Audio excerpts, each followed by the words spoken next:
Hello, everybody. How are you doing today? We are back for another Bible story reading. And lately we started yesterday going through the story of Nehemiah as he was building the walls in Jerusalem. For those of you who might be joining one of these videos for the first time, welcome. What we do here is we go through the stories of the Bible for people who don't know the stories, who've never read them. Maybe you've only read bits and pieces of them, or you only know what somebody's told you about them. Whatever the reason is, we go through them so that you know what they say. If you are watching this on YouTube, thank you for watching. Please hit the like and subscribe button. We go live on Facebook at Get Clear Teachings, and then we upload later to YouTube.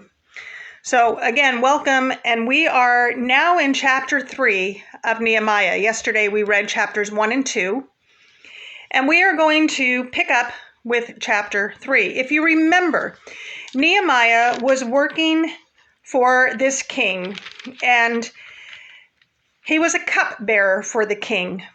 Now, word had come to Nehemiah through his friends that in Jerusalem, the walls of the city gates and the city walls had been completely demolished and destroyed. And he was heartbroken over this. So one day as he's at work and he's presenting the king with his cup, the king notices that he's sad, and he says to him, well, why are you sad? And he says, well, the city gates, the city wall in Jerusalem, where my family is laid to rest, are all in ruins. Long story short, the king gives him some papers allowing him to travel to Jerusalem to repair these walls. So he goes. Now there are people there who are mocking him, who don't think that he should be repairing the walls. They were not in favor of the prosperity of Israel. So, now we get to chapter 3. The high priest, Eliashib, and his fellow priests began rebuilding the sheep gate. They dedicated it and installed its doors. After building the wall to the Tower of the 100 and the Tower of Hanel, they dedicated it. The men of Jericho built next to Eliashib, and next to them Zachar, son of Imri, built.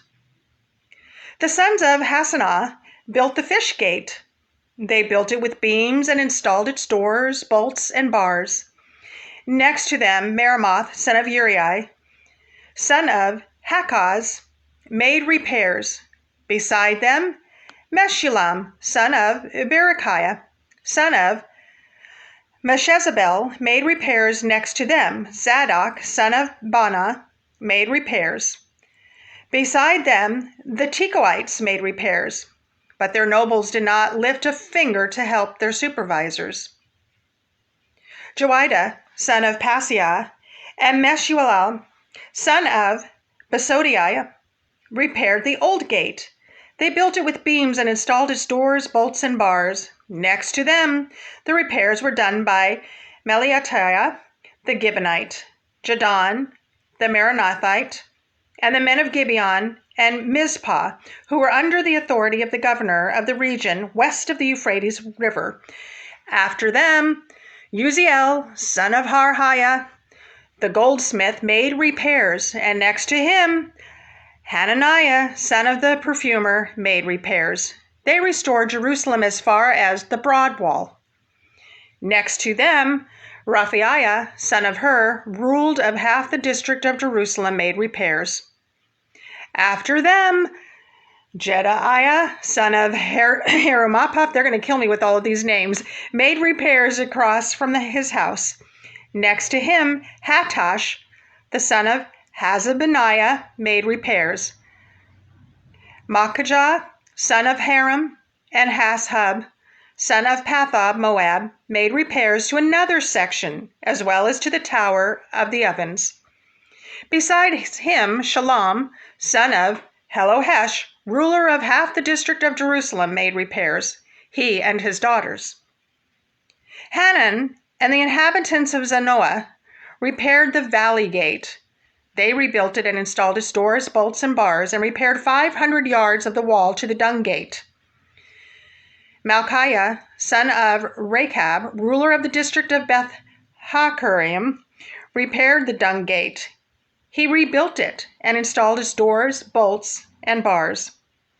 Shalon, son of Kol-Hoseh, ruler of the district of Mizpah, repaired the fountain gate. He rebuilt it and roofed it. Then he installed its doors, bolts, and bars. He also made repairs to the wall of the pool of Shelah, near the king's garden, as far as the stairs that descended from the city of David.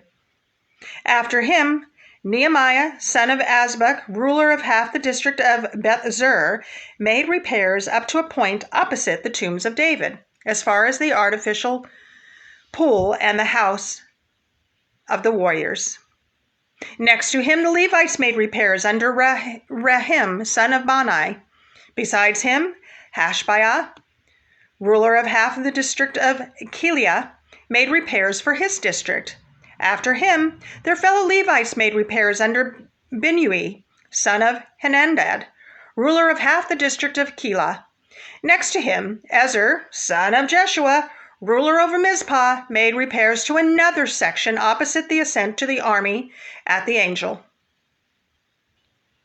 After him, Baruch, son of Zabbai, diligently repaired another section from the Angel to the door of the house of the high priest Eliashib. Beside him, Meremoth, son of Uriah, son of Hakaz, made repairs to another section from the door of Eliashib's house to the end of the house. And then next to him, the priests from the surrounding area made repairs. After them, Benjamin and Hashab made repairs opposite their house. Beside them, Azariah, son of Maaseiah, son of Ananiah, made repairs beside his house. After him, Binnui, son of Henadad, made repairs to another section from the house of Azariah to the angle and the corner. Palal, son of Uzziah, made repairs opposite the angle and the tower that juts out from the king's upper palace, by the courtyard of the guard.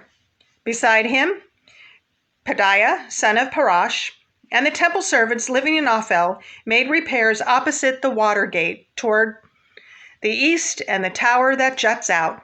Next to him, the Tekoites made repairs to another section from a point opposite the great tower that juts out as far as the wall of Ophel.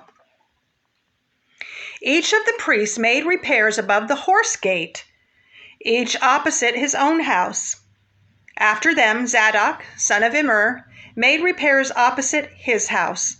And beside him, Shemaiah, son of Shechaniah, guard of the east gate, made repairs. Next to him, Hananiah, son of Shelemiah, and Hanun, the sixth son of Zalaph, made repairs to another section. After them, Meshullam, son of Berechiah, made repairs opposite his room. Next to him, Malchiah, one of the goldsmiths, made repairs to the house of the temple servants and the merchants opposite the inspection gate, and as far as the upstairs room on the corner. The goldsmiths and the merchants made repairs between the upstairs room on the corner and the sheep gate. Whoa! Those are a lot of names, and they are a lot of hard to pronounce names, and I probably messed up more than half of them, but you get the point.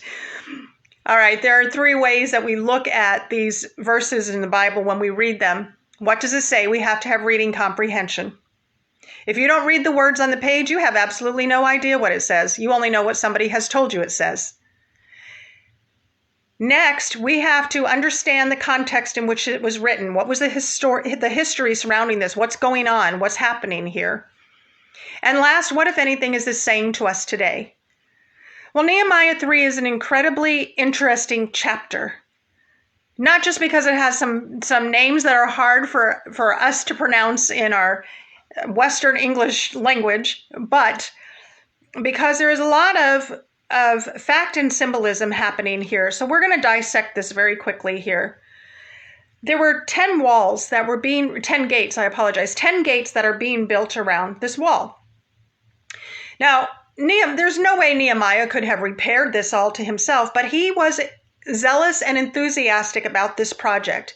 And he went and he rallied the people and he got them excited about rebuilding this wall and got them involved. And as you'll notice here, different people took on different sections. They repaired different gates and different sections of the wall. It's not as if Nehemiah went out there and just did it all himself. He had help with this project. Now, as they are repairing these different gates, one of them, the first one that we start with, was the fish gate. Well, the interesting thing about the fish gate is it was what it sounds like. This is the gate that they used to bring the fish in from probably the Sea of Galilee and other places that they would have caught fish. And they would bring it into the marketplace through this particular gate. And so it was called the fish gate. Then they had the old gate, the broad wall, and the tower of the ovens. And the old gate was where most of the people would come in. They would do some trading and things of that nature. They had the valley gate, the dung gate, and the fountain gate. I thought when I read this that the dung gate sounded kind of strange, but it turns out that that happened to be the gate that people would go through to take their stuff to basically the dump. So you send your refuse and your trash somewhere, and it went through what was called the dung gate. Then there was the angel, the water gate, and the tower. And the water gate sounds like what it is. You go through there, and that's where the wells were and the waters were. Then there's the horse gate. Well, that certainly makes sense. That's where people would take their horses to come into the city. They would come in through the horse gate. And the inspection gate and the sheep gate. Each of these gates had different purposes. These are the gates by which people would have to come through in order to perform certain tasks. Some of these gates they went through in order to get to certain places near the temple to offer sacrifices to the Lord. So we see here that each of these gates is now repaired, and the people can start going through these gates. Something very interesting. Remember, I tell you all the time that many of the things in the Old Testament point to the things of the New Testament. When Jesus is teaching people in the New Testament various things, he refers to himself as a door, he refers to himself as a shepherd, and he alludes to the fact that he is the gate by which people must enter if they want to go to heaven, have a relationship with God. He alludes to that fact, and he uses some of these gates as analogies to himself. For example, we could say that the old gate would represent our old lives, that if we walk through that gate, then Jesus can clean us up. There are several analogies here, and I would encourage you to study some of these on your own, to look at these, because this isn't just a pretty cool story of some dude building a wall, but this is an act of God repairing these city walls and repairing these gates.